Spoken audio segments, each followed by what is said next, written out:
Hi, folks. This is Don Meissner with the North Country Fishing Report. I called my buddy Dave this morning. He's on Cayuga Lake. Now, I know that most of you or most of us will never get down there to go fishing, but the story is bigger than just where it's at. It's about what fishing can be this time of the year. And David texted me and he said, boy, did we catch perch yesterday. So I called him. I said, Dave, tell me more about the perch fishing. Where did you go? What were you using? You know, all the things that all of you want to hear.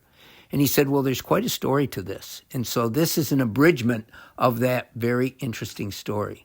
2 days ago, he said he was looking out his window and there was a boat right in front of his cottage on Cayuga Lake. Now, his cottage is a beautiful home. It's a 12-month a year place to live. But he said they weren't that far out. And he said he noticed them, that they were there all day. And he called his friend and he said, you know, there's something up here. Maybe I should go out there fishing where they were.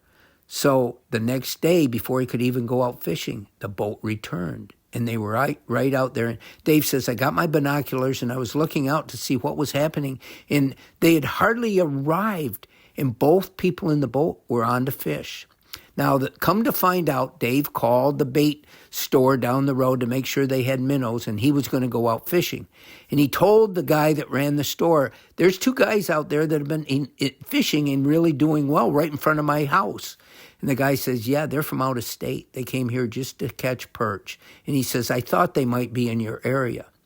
Well, the next day, Dave went out, and he said, it was interesting. I wasn't sure exactly where they were, but I went out and I had my scope that showed downward that I could tell the depth.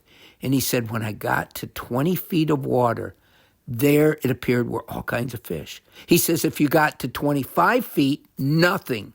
And if you got too shallow, nothing. They were all in this tight band of footage. And he said, as soon as I started fishing, bam, I started to catch perch. By the end of the day, he said, and I can't remember exactly, I think he said in that short time in the morning, he only had a short time to fish, he caught 15 or so perch. He called his buddy, says, can you go out this afternoon? His buddy was in a tree stand, so he couldn't do it. He said, but the next morning they agreed to go. Well, the next morning, they ended up catching 57 keeper perch in 3 hours of fishing. And I said, Dave, tell me, what is a keeper perch? He said, 11 inches is what we go by. They got to be 11 inches, and then we keep them. No, to me, that sounds like awful good perch fishing. So let's get to the basics. We already know they were in 18 to 21 feet of water. Dave said there was weed cover on the bottom in that area that they were congregated in. I said, how do you catch them? I said, how big is the minnows you're using? He said, 3 inches long.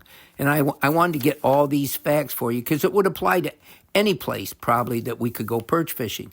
He's using 6-pound monofilament, and he has a sinker at the bottom of the line, much like you do in drop shot fishing. In fact, this was kind of drop shot fishing.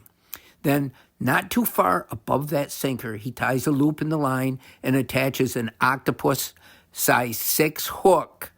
And then above that, maybe another 10 inches or whatever, he attaches another same size hook on another loop. So he's got 2 baits and a sinker on the bottom, much like we talk about drop shotting.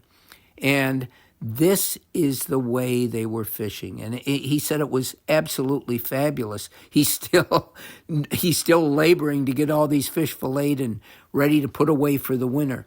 But here's the important thing. Perch fishing is something I don't talk about a lot, and yet for some people, they'd rather do this than anything.